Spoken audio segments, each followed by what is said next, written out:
Cricket Chronicle से चंद्रेश में आप सबका स्वागत है। मैं शुभमन गिल को पहले मैं मानता था कि वो प्रिंस है। मतलब मैं सोचता था कि मैंने आप लोगों से काफ़ी बार कहा है कि मेरे हिसाब से शुभमन गिल जो है he is going to be India's future captain in the test match format and the ODI format, अगर ओडीआई फॉर्मेट रहा तो। बट मुझे अभी ऐसा लगने लगा है कि चूंकि वो टेस्ट क्रिकेट में रन नहीं बना रहे हैं, चूंकि उनका जगह टी20 क्रिकेट में बन नहीं रहा है, वो जो है बहुत कुछ कोशिश कर रहे हैं यहाँ पर अपने आप को प्रूव करने के लिए। इसलिए आज जो उनका व्यवहार था फील्ड पर अंपायर्स के साथ, आई think that was quite shocking. मतलब वो कप्तान है, ठीक है, आपको लग रहा है कि आपकी टीम के साथ गलत हुआ है, पर जिस तरह से उन्होंने अंपायर्स के साथ आर्ग्यू किया आज, मतलब इट वाज रियली शॉकिंग है। मतलब मैं एक्सपेक्ट नहीं कर रहा था ये शुभमन गिल से। कन्नूर स्वरूपानंद थे अंपायर और वीरेंद्र शर्मा, उन दोनों अंपायर्स को वो ऐसा लग रहा था उनको कि मैं बुली कर सकता हूँ, तो उनके साथ वो तू मैं करने लगे। वो एक डिसमिसल को लेकर था जब वो बॉलिंग कर रहे थे गुजरात टाइटंस, उसके पहले बैटिंग करते वक्त भी खुद के रनआउट पे उसने जो है उन्होंने जो है अभिजीत भट्टाचार्य जो है, जो रिजर्व अंपायर, उनसे लड़ाई करना शुरू कर दिया, क्योंकि टीवी अंपायर माइकल गॉफ ने उनको रनआउट आउट दिया था। ये इस तरह का बिहेवियर मुझे लगता है कि इज कम्प्लीटली अनकॉल्ड फॉर। आप एक नौजवान है, आप एक आइकन है, अपनी टीम के कप्तान है, और और और यहाँ पर आपको लगता है कि ये किस तरह से करते हैं, मतलब एज एन बिहेव करते हैं। लोग आपको देखना चाहते हैं, आप यंगस्टर्स आपको देख रहे हैं, मतलब आपके पियर्स आपको देख रहे हैं, सब लोग आपको देख रहे हैं। Everybody wants to see you do well, everybody wants to see you perform, everybody wants to see you behave well. You are not setting the right precedent here, मुझे लगता है। गुजरात टाइटंस को उनसे बात करना पड़ेगा, आईपीएल में किसी को उनसे बात करना पड़ेगा, and I think somewhere down the line मुझे लगता है कि किसी ना किसी सीनियर प्लेयर को भी इंडियन क्रिकेट में उनसे बात करना पड़ेगा कि ये चलेगा नहीं। आई थिंक उनके जो रोल मॉडल्स हैं इंडियन क्रिकेट में, आपने महेंद्र सिंह धोनी को देखा था एक बार फील्ड पर आते हुए आईपीएल में, जब नो बॉल का फैसला कुछ हुआ था। फिर आपने देखा ऋषभ पंत गुस्सा होकर अंपायर से कह रहे हैं कि हम अपने प्लेयर को बाहर बुला लेंगे। फिर उन्होंने प्रवीण आमरे को भेजा बात करने के लिए। तो ये हो चुका है। और आपने विराट कोहली को देखते ही आप किस तरह से वो बिहेव करते हैं फील्ड पर, ये हमने होते हुए देखा है। तो मुझे लगता है कि और यहाँ पे ये जो बिहेवियर है, दिस स्मैक्स ऑफ एरोगेंस। मुझे लगता है इसमें आपका जो एरोगेंस है वो बाहर निकल के आता है, and someone probably needs to tell Shubman Gill that इस तरह के प्रदर्शन से he is not going to achieve anything. वो एक अच्छे खिलाड़ी हैं, he can do better at least in one day cricket. He needs to make the most, he needs to make the most of this opportunity that he's going to get in the coming years. और मुझे लगता है कि ये जो आप behave करते हो, तो इससे ना एक गलत संदेश मचा हुआ है। और आई थिंक दैट ये जो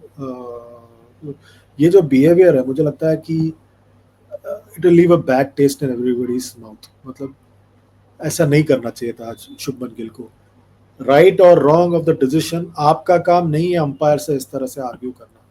इस तरह से आपका पैशन पता नहीं चल रहा, इस तरह से आपका जो है यहाँ पर जो है आपका मतलब बिहेवियर जो ऐसा दिखा रहा है कि आप you feel you have arrived, and I think that's not good enough for a young player. मैं तो मतलब I am very disappointed with Shubman gills behaviour today. मतलब विद द अंपायर्स, मतलब जस्ट नॉट गुड इनफ।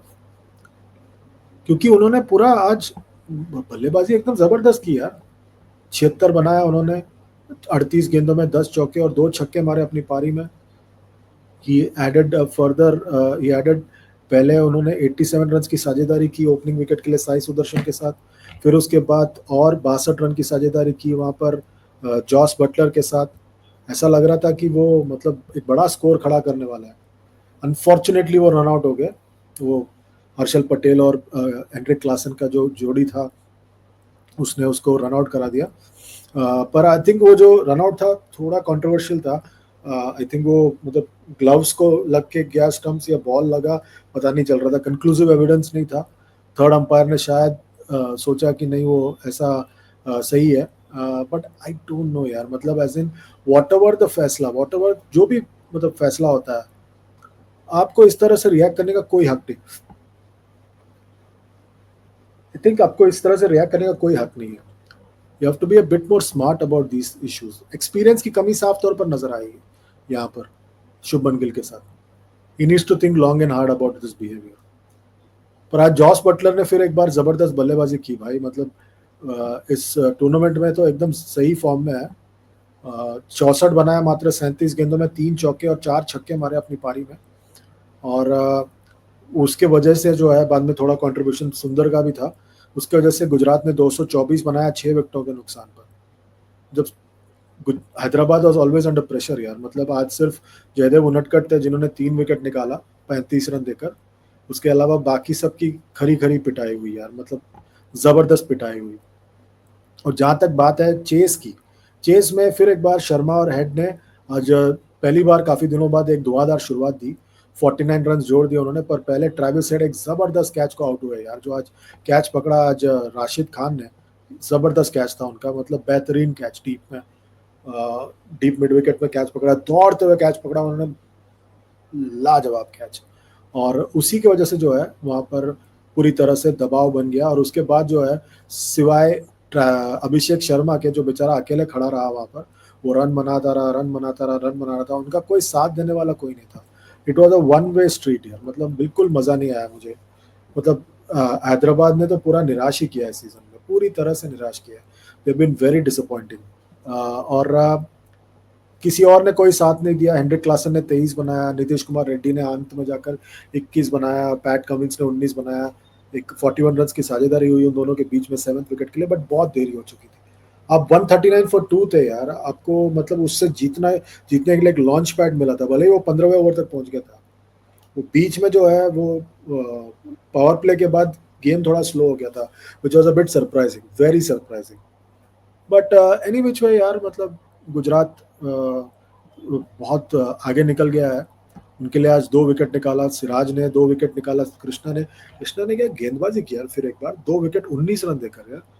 मुझे समझ में नहीं आ रहा यार, वो is at a different level altogether Prasidh Krishna. This season he is bowling tremendously, मतलब he's fantastic this season, and I think that all credit to Krishna for the way he has come back from his injuries and everything यार।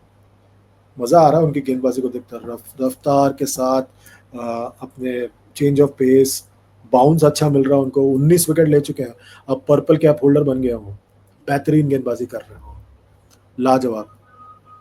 I hope he carries is form forward, because Gujarat को अभी और भी मुकाबले खेलने हैं इस tournament में।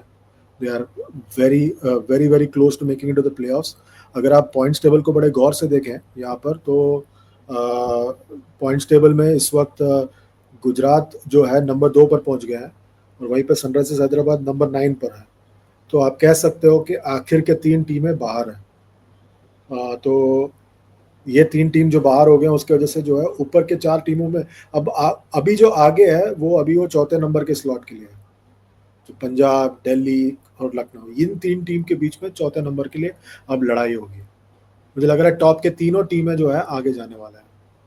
और यही बात है, मतलब मई का महीना आज शुरू ही हुआ है और आपको पता चल गया कि आपके प्लेऑफ्स के लिए 4 टीमें क्या होंगी। जबरदस्त जबरदस्त मुकाबला हुआ है, बेहतरीन। And I think that's a very very good sign यार फॉर गुजरात। उनकी यंग टीम है, टॉप 3 उनके बल्लेबाज चल रहे हैं।